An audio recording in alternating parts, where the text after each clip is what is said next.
Halo semuanya teman-teman, kali ini aku mau bikin video ngobrol-ngobrol sama salah satu member yang kebetulan itu Mas Riki. Mas Riki ini adalah salah satu dari rekan bisnis ya. Jadi kita udah pernah bikin bisnis bareng, tapi di masa pandemi bisnisnya ya kan dia terjun bebas gitu.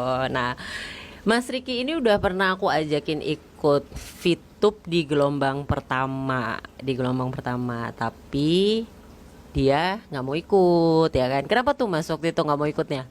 Eh, Awalnya sih ini ya, aku mikir pendapatan untuk viewpoint itu, lama banget sih ya. Ya tapi kalau aku lihat dari plannya lagi jangka panjangnya itu, ya emang kalau kita mau mendapatkan sesuatu itu ya butuh proses yang sangat panjang gitu.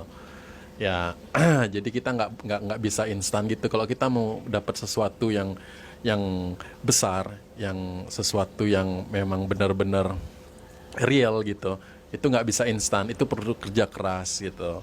Jadi makanya dulu waktu ketika pertama kali Kak Kristi mengajak aku ikut Fitup, eh, itu aku mikir lama banget gitu kan untuk dapetin viewpoint.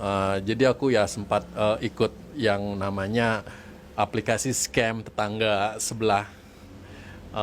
Itu aku sempat sempat kena scam gitu.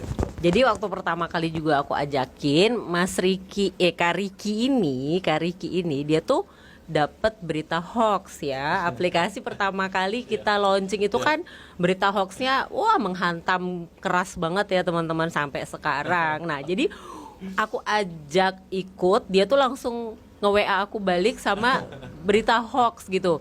Akhirnya dia mundur dan malah join di yang scam sebelah ya, ruginya sampai puluhan juta. Nah, habis itu pada akhirnya di gelombang ketiga ini Mas Kariki daftar dan berupaya untuk mengembalikan kerugian kartu kreditnya ya, bayangin karena untuk injek ke aplikasi yang scam itu dia sampai ngebobol kartu kreditnya banyak loh teman-teman, dan dia berupaya untuk mengembalikan kerugian itu dari Fitup gitu.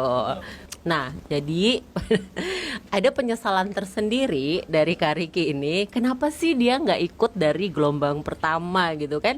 Karena teman bisnisnya yang duduk di sebelahnya dia ini sekarang udah platinum dengan gigi dan konsisten ngerjain 6 bulan ya Mas ya. Iya, iya, benar-benar. Mungkin kalau aku dulu pertama kali ikut itu mungkin sudah diamond kali ya.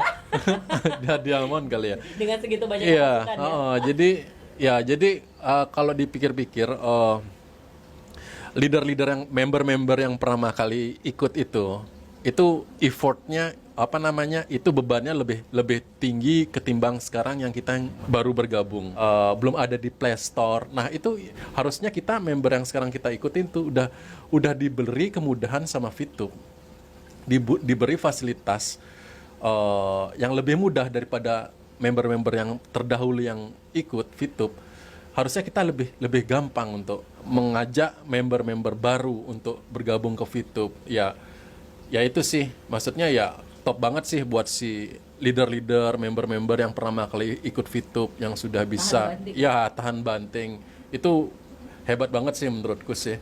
Maksud ya. Baru berapa, 1 bulan ada belum ya? Aku Heeh. 1 bulan masih kayaknya 1 bulan. 1 bulan ya sekarang. Belum lah, sekarang udah 1.000 experience lebih ya. Ya. Membernya udah 20 lebih. Nah, jadi pada saat Kariki ini ikut daftar itu dia langsung mau hitung-hitungan fast track, dan itu pun saya bolak-balik ke kantornya kayak ada 10 kali teman-teman ya. Itu ngitung sampai di jendela kantornya ditulisin, dicoret-coret ya. Ini kalau buka bintang sekian bagaimana, buka bintang sekian bagaimana. Karena kalau mau fast track itu kan nggak sembarangan ya. Tapi pada akhirnya dengan fast track bintang 4, Kariki kemarin sudah mencairkan 3 juta. 3 juta aku cairin kemarin. Ya, lumayan itu bisa mengcover ya kerugianku waktu aku ikut scam. dalam beberapa hari aja. Mas Riki, Kariki udah bisa mencairkan 3 juta dan sekarang udah terkumpul lagi sekitar hampir 200 poin. dari bintang 4-nya itu. Jadi fast track itu dengan punya bintang itu keuntungannya memang buat Kariki sendiri, karena saya yang jadi leadernya emang nggak dapat apa-apa, cuman dapat exposure aja yang saya biasa sebut sebagai nilai raport. Jadi Kariki ini kan juga seseorang yang biasa bekerja dengan aplikasi ya, karena dia seorang IT dan perusahaannya kerap bekerja dengan startup ya, bikin startup. Bahkan waktu itu saya sama Kariki juga mau bikin aplikasi ya, cuman kebentur dana nih ya teman-teman ya. Bikin aplikasi itu nggak murah, apalagi bisa masuk Play Store gitu loh, itu nggak murah, itu butuh dana gede banget. Nah sekarang Kariki dia tuh merasa yakin juga untuk ikut, karena menurut dia setelah dia baca, dia sampai liatin video YouTube tuh berhari-hari loh, pelajarin semuanya ya, bisnis plannya dipelajarin. Menurut dia roadmapnya VTube tuh gimana Mas, bisnis plannya? Ya, kalau roadmapnya sih aku lihat sih VTube ini step by step ya. Jadi dia punya fase, jadi dia punya plan. Kalau bisnis yang bagus tuh dia punya plan ya untuk dia bisa menjadi besar. Ya kan, untuk plan awal coba kita lihat dari track back ke belakang ya, dari bulan apa ya tuh ya, bulan Maret ya. Jadi si member disuruh ngedata dulu siapa yang akan diajak bergabung kan. Secara proses development itu VTube step by step sih aku lihat. Jadi dia nggak mau langsung jebret langsung ngeluarin kayak gitu. Jadi dia fokus ke satu fase dulu. Fase itu selesai.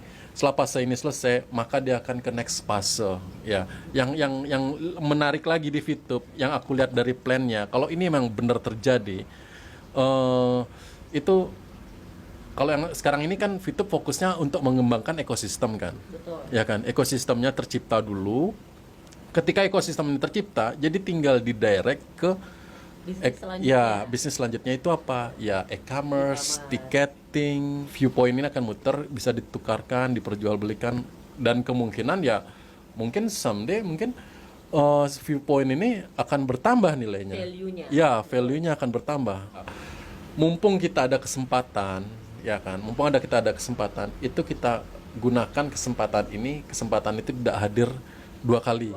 Ya kan? Itu. Nah, jadi teman-teman, buat Kariki aja yang biasa bekerja dengan startup, fase kita di VTube ini udah paling pas banget ya.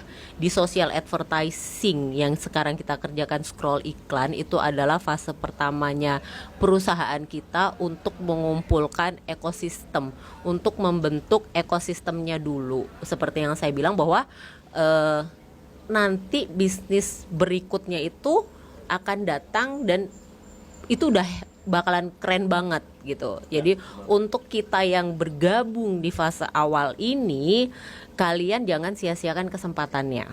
Ya, karena besar banget loh chance-nya kita untuk mendapatkan income yang lebih besar di fase yang berikutnya. Teman-teman yang dengar berita hoax di luar sana itu nggak usah diambil pusing, karena banyak orang yang tidak mengerti apa sih bisnis networking itu.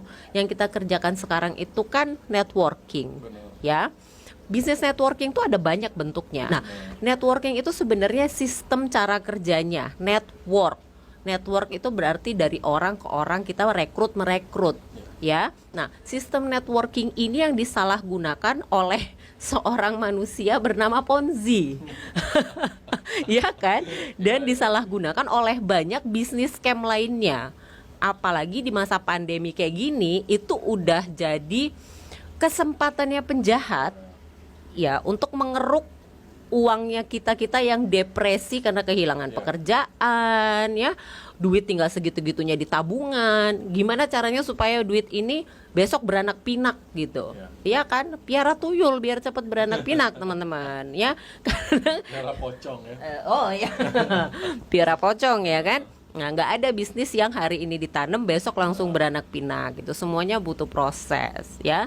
Kalau ada yang bilang kita ini scam, itu udah jauh beda dari itu. Jadi nggak usah diperdulikan, apalagi sampai bertegang otot, sama-sama ngegas sama mereka. Biarin aja ya. Kita menyikapinya dengan dengan intelek aja ya Kak Riki ya. Dengan intelek, dengan pinter, nggak usah api dibalas api.